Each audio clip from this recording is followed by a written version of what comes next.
ওই কালা মুখটা লুকোতো। তার মানে তুমি কি বলতে চাও আমার দিদির ওপর যা কিছু ঘটেছে তা সবটাই মিথ্যে? হ্যাঁ মিথ্যে। নিজেদের চরিত্রে দুর্বলতা থাকতে তোমরা সবাই মিলে মিথ্যেকে গল্প সাজিয়েছো। মিথ্যে গল্প?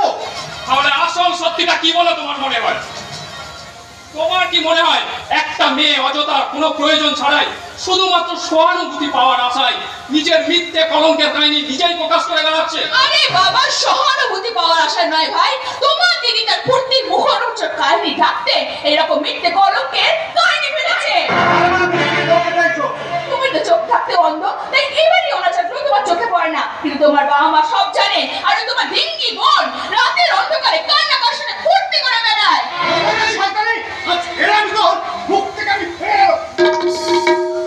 দাদা, এটা কি করছিস?